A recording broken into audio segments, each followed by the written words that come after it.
గురుభ్యో నమః. శుక్లాంబరధరం విష్ణుం శశివర్ణం చతుర్భుజం ప్రసన్నవదనం ధ్యాయేత్ సర్వవిఘ్నోపశాంతయే. గురుర్బ్రహ్మా గురుర్విష్ణు గురుర్దేవో మహేశ్వరః. గురు సాక్షాత్ పరబ్రహ్మ తస్మై శ్రీ గురవే నమః. వామదేవం మహాదేవం లోకనాథం జగద్గురం దేవదేవం జగన్నాథమదేవేశం వృషభద్వయం నమామి. నేను విడుదల చేసినటువంటి సౌందర్యలహరి వీడియోలను, శ్రీరుద్రం యొక్క ఒక వీడియోను కూడా మీరందరూ ఎంతో ఆదరించినందుకు నా నమస్కారములు తెలియజేస్తున్నాను. మా గురువు గారైనటువంటి శ్రీ జ్ఞానేశ్వరాంబ గారి ఆశీర్వచనములు అర్థిస్తూ వారి దయతో శ్రీరుద్రం యొక్క మిగతా వీడియోలను కూడా నేను చేయడానికి సన్నద్ధమవుతున్నాను. మీరు ఆదరించమని ప్రార్థిస్తున్నాను. క్రిందటి వీడియో ద్వారా శ్రీరుద్రం యొక్క ప్రశస్తిని, శ్రీరుద్రం ఉపాసన లేక పారాయణ లేక అభిషేకముల ద్వారా జరిగేటువంటి ప్రయోజనాలను, అంతేకాకుండా రుద్రములోని మొదటి 2 ధ్యాన శ్లోకాలకి మనము వివరణాత్మకంగా తెలుసుకోగలిగాము. ఇప్పుడు నమ్మకంలోని అనువాకారంలోకి ప్రవేశిద్దాం. నమస్తే రుద్రమన్యభవతోత యశవే నమః. నమస్తే అస్తు ధన్వనే బాహుభ్యాముతతే నమః. ఇది నమ్మకంలోని మొదటి మంత్రం. నమస్తే రుద్రమన్యవా. మన్యవా అంటే కోపం. నమస్తే రుద్రమన్యవా, ఓ రుద్రస్వామి, నీ యొక్క కోపమునకు నమః అస్తు, నమస్కారం అగుగాక. నీ యొక్క కోపమునకు నా యొక్క నమస్కారములు అని చేసుకున్నాము. అంతేకాకుండా ఉతోత ఇషవే నమః. ఉతోత అంటే అంతేకాకుండా మరియును,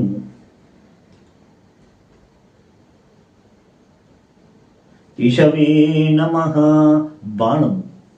ఇషవ అంటే బాణము. బాణమునకు నమస్కారం.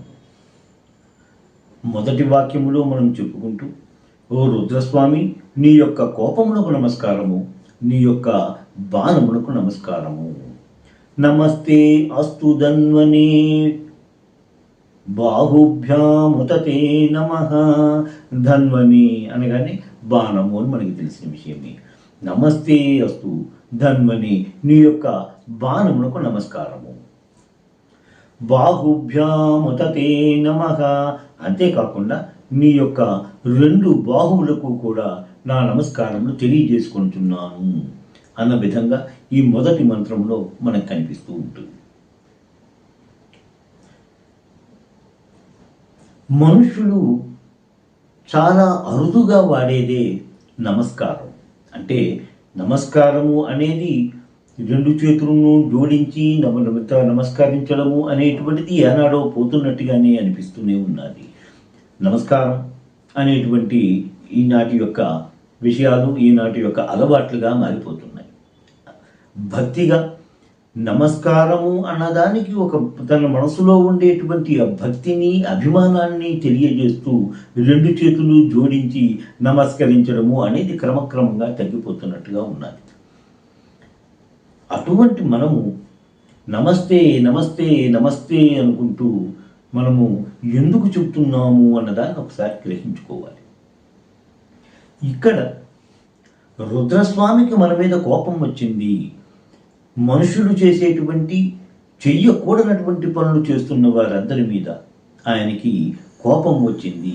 ఆ ఆగ్రహంతో అతను తన ధనస్సును ఎక్కుపెట్టి బాణాన్ని ఆకర్ణాంతము లాగి ప్రయోగించడానికి సన్నద్ధంగా ఉన్నట్టుగా మనకి కనిపిస్తూ ఉన్నట్ట.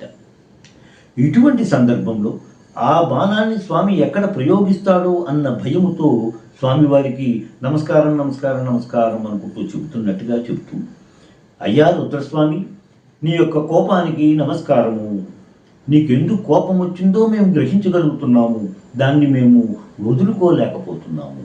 మేము అటువంటి ప్రయత్నాలు చేస్తున్నా సరే మాకు పోవటం లేదు. మా జీవితంలో నిత్య కృత్యాలు అయిపోతున్నాయి. అందుకనేసని స్వామి నీకు ఒక నమస్కారము, నీ కోపానికి నమస్కారము, నువ్వు ఎక్కుపెట్టిన బాణానికి నమస్కారము, ఆ బాణము దేని మీదైతే ఉందో ఆ విల్లుకు నమస్కారము, బాణమును విల్లును పట్టుకున్నటువంటి నీ బాహువులకు నమస్కారము, నువ్వు శాంతించు అనే విధంగా మనము ప్రాధేయపడుతున్నట్టుగా ఈ మంత్రము మనకు కనిపిస్తూ ఉంటుంది. ఈ శ్లోకములు స్వామివారిని కోపాన్ని తగ్గించుకోమంటూ చెబుతూనే మా భయమును పోగొట్టుము అన్న విధంగా కూడా మనము ప్రాధేయపడుతున్నాం. స్వామి, ఆ బాణాన్ని నా మీద ప్రయోగించకు, మాలాంటి వాళ్ళ మీద ప్రయోగించకూడదు కదా, నువ్వు శాంత స్వభావుడివి, అటువంటిది నువ్వు ఆ బాణాలను మా మీద ప్రయోగించి మమ్మల్ని కష్టపెట్టకు అనే విధంగా ప్రాధేయపడుతున్నట్టుగా కనిపిస్తూ ఉంటుంది ఈ మొదటి మంత్రం.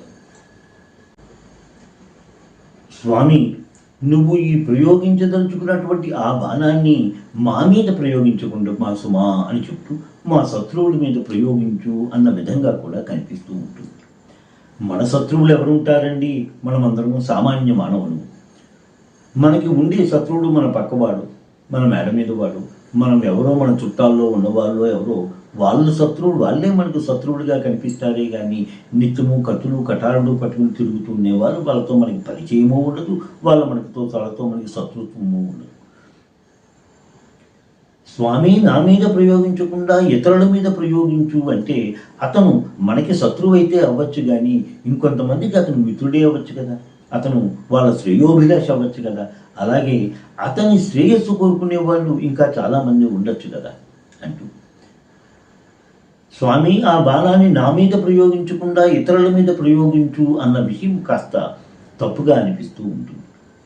మనము గెలవలేనటువంటి శత్రువులు మనలోనే ఉన్నారు. అరిషడ్వర్గాల రూపాల్లో మనలోనే వాళ్ళు ఉన్నారు.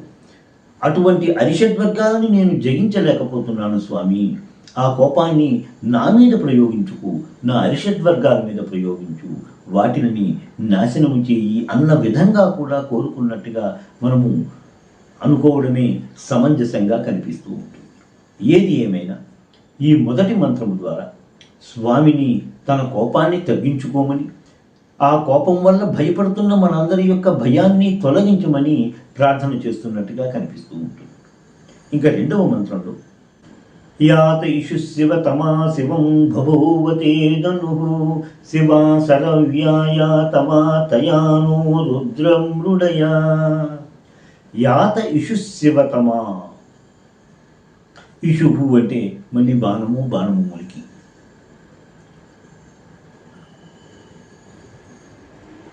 యాత అంటే అదేదో ఉన్నది కదా, ఆ ఇషువు అంటే బాణం ములికి, ఆ బాణము ములికి శివం మంగళప్రదమైపోవాలిగాక, అది మాకు అశుభాలను కలిగి చేయకుండా శుభమునే కలిగిస్తూ ఉండాలి కదా.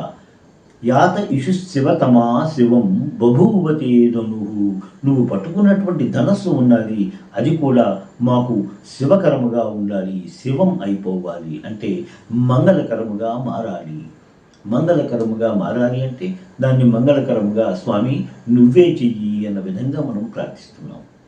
శివా సరవ్యాయ తవా తయానో రుద్రం మృడయా. శివా సరవ్యా, సరవ్య అంటే అంబుల పొది, బాణములను దాచుకోవడానికి, బాణాలను ఉంచుకోవడానికి ఒక చిన్న సంచిలాగా ఉంది, దాన్ని మన వీపు మీద కట్టుకుంటూ ఉంటారు, వెనకాతలు కట్టుకుంటూ ఉంటారు, అంటే అందులో బాణాలన్నీ ఉంచుతూ ఉంటారు. ఆ సరవ్య, ఆ బాణములు కూడా, నువ్వు బాణములు దాచుకునేటువంటి ఆ అమ్ముల పొది కూడా అది మాకు శివకరమైపోవాలి. శివ సరవ్యాయ తవానా రుద్రం మృడయ. ఓ రుద్రస్వామి, మాకు శుభములను కలుగజేయి. అన్నీ కూడా శుభకర్మలుగా అయిపోవాలి. నువ్వు బాణపు ముళ్ళు, ములికి, బాణములను పెట్టుకునేటువంటి అంబుల పొది అన్నీ కూడా శుభకర్మలు అయిపోవాలి స్వామి. మాకు శుభములను సుఖములను ప్రసాదించు, మాకు భయమును తొలగించు అన్న విధంగా రెండవ మంత్రంలో మనం చెప్పుకుంటూ ఉన్నాం.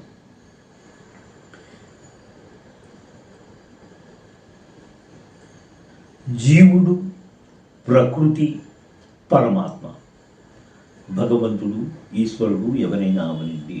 ఇక్కడ జీవుడు, ప్రకృతి, పరమాత్మగా మనకు కనిపిస్తూ ఉంటారు.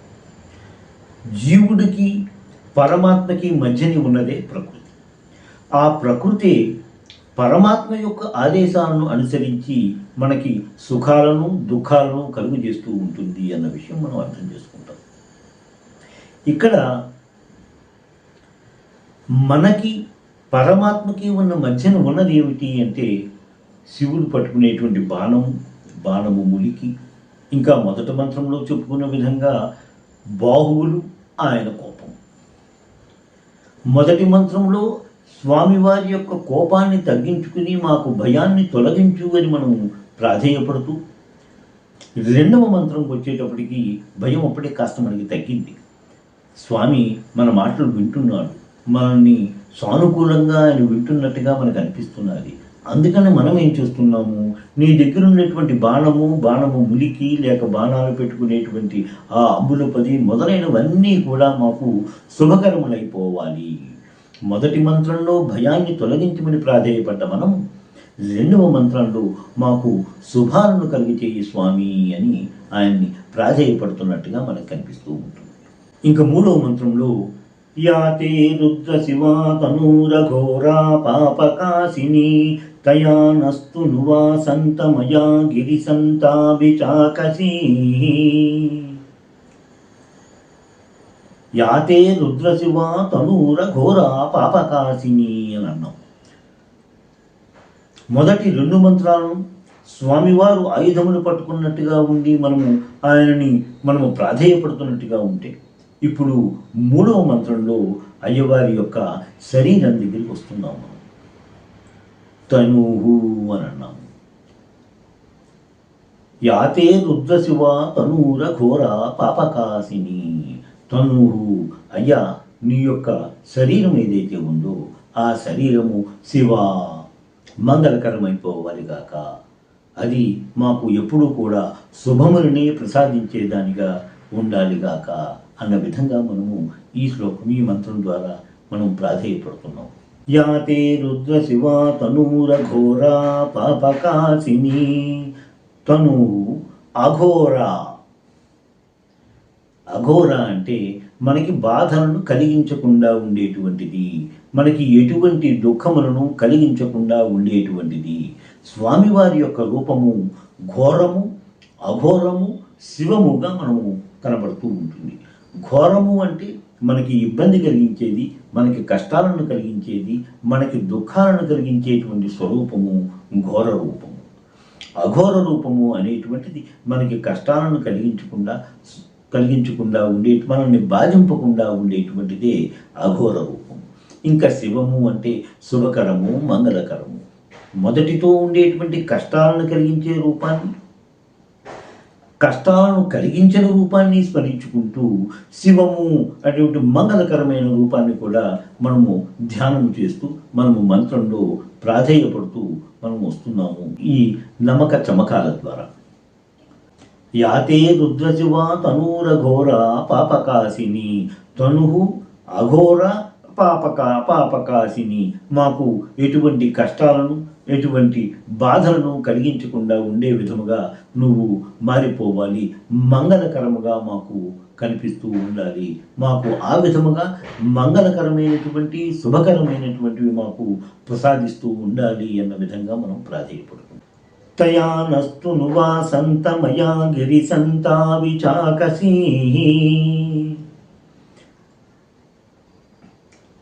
తయానస్తు నువా తనువా, నీ తనువు ఏదైతే ఉందో తయా, ఆ తనువు ఏదైతే ఉందో అది తయా నస్తునువా శాంతమయ, ఎంతో ప్రశాంతంగా ఉండాలి.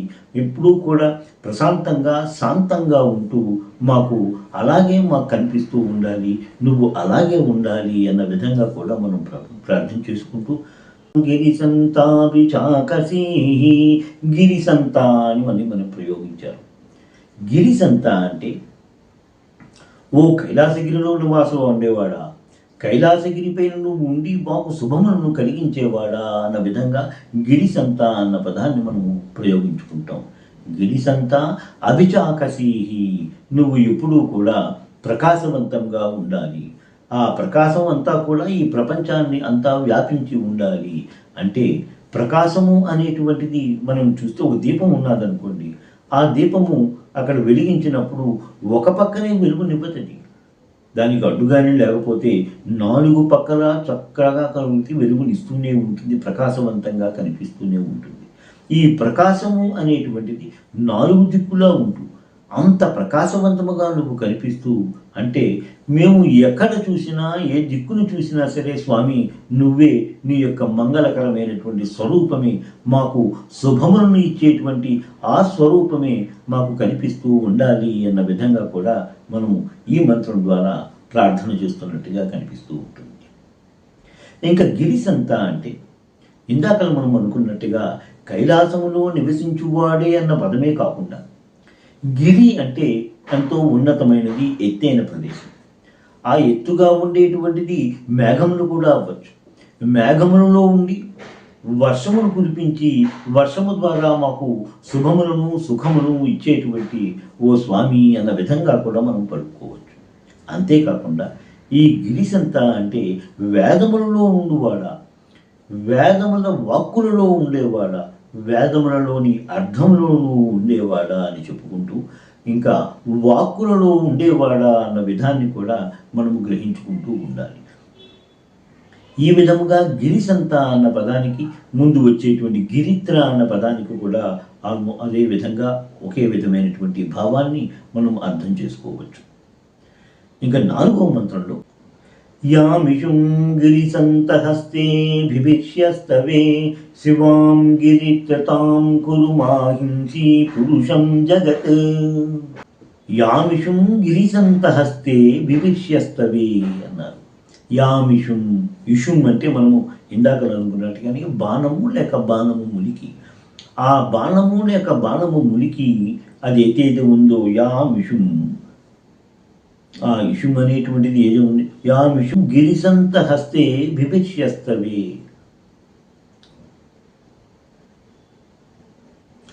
గిరిసంత, ఓ కైలాసమునందు నివసించువాడా, ఆ బాణమములకి ఏదైతే ఉందో అది నువ్వు హస్తే చేతితో పట్టుకుని, హస్తవే దాన్ని పట్టుకును చేతులతో పట్టుకుని, బిభిష్య మా మీద ప్రయోగించడానికి సన్నద్ధమైనటువంటి ఆ బాణము శివాం గిరిత్రతాం కురు, ఓ గిరిత్ర మనం చెప్పుకుందాం. మళ్ళీ శివాం శుభకరముగా, కురు అయ్యే విధముగా చెయ్యి స్వామి.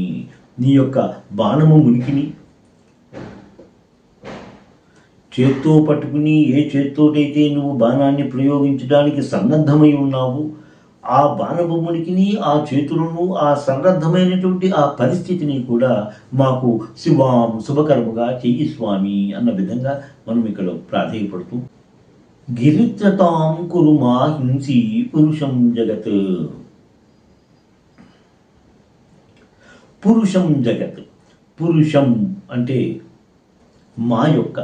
మనకి ఉండేటువంటి సంసారము, మన సంతానము నుండి, మన తల్లిదండ్రులు, మన దగ్గర ఉన్నటువంటి బంధువర్గము మొదలైన వాళ్ళు అందరూ ఉంటూ మనకు ఉండేటువంటి పశు సంపద, గృహము మొదలైనటువంటి వాటిని కూడా జగత్తు అన్నదానికి అది కూడా మనం తీసుకుంటూ మన ఇల్లు వాకిలి మొదలైనటువంటి మనకు సంబంధించినటువంటి వస్తువులన్నింటినీ, మనకి సంబంధించినటువంటి ప్రాణులన్నింటినీ కూడా అహింసి, నాయన హింస చెయ్యకు, వాటిని మాత్రము బాధ పెట్టకు, వాటిని బాధ పెట్టకు, మమ్మల్ని కూడా బాధ పెట్టకుండా మమ్మల్ని ఉండు.